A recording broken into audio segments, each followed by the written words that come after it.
ထွက်သွားတဲ့သူနဲ့ကြံခဲ့တဲ့သူမှာဘယ်သူကပိုနာကျင်ရတယ်လို့သင်တို့ထင်လဲကျမထင်တော့ကြံခဲ့တဲ့သူကပိုနာကျင်ရတယ်နာကျင်ရတယ်ဆိုတဲ့ခံစားချက်ကဘယ်ချိန်မှသိလိုက်ရတာလဲဆိုတော့ဘဝတွေကိုဘယ်တော့ခါမှပြင်မရနိုင်တော့တဲ့အဖေကိုဆုံးရှုံးပြီးတဲ့ချိန်တွေကနာကျင်မှုဆိုတဲ့တန်ကြီးကိုသိသွားနေတဲ့ချိန်မှာကိုကလည်းထားခဲ့တဲ့သူပဲဖြစ်ချင်တယ်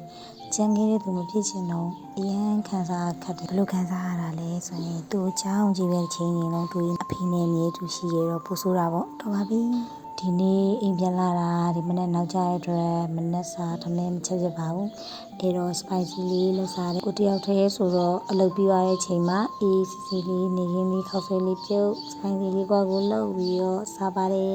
ကျုပ်ကနှလုံးသားပေါ့တော့တစ်လုံးပဲစားမယ်ဆိုပြီးဆုံးဖြတ်ချက်ချလိုက်ပြီမယ်နှလုံးလုံးစားချက်စိတ်ပေါ်လာတဲ့ကြောင့်နှလုံးလုံးထည့်လိုက်ပါတယ် spicy လေးကဟိုလိုမျိုး spicy တွေမစားနိုင်တော့ကိုက spicy နှစ်တုပ်ကလေးနဲ့မမတုပ်လေးနဲ့အဲ့လိုလေးလဲစင်ပြီးသွားတာပဲ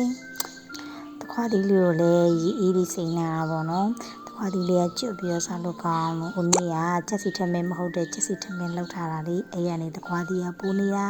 ကြည့်လိုက်ပါဦးမကျုပ်ကနှလုံးတခွားဒီနဲ့အရင်စားလို့ကောင်းပုံစံလေးနဲ့တင်ကိုတည်ကြတယ်ပေါ့နော်အခုပြန်အတက်နေတဲ့အချိန်မှာတော့စားလို့ကောင်းပါတယ်ကြည့်ရှုပေးရတဲ့အတွက်ဒူးရုပ်ချင်လေးတိုင်းကိုကျေးဇူးအများကြီးတင်ပါတယ်ရှင်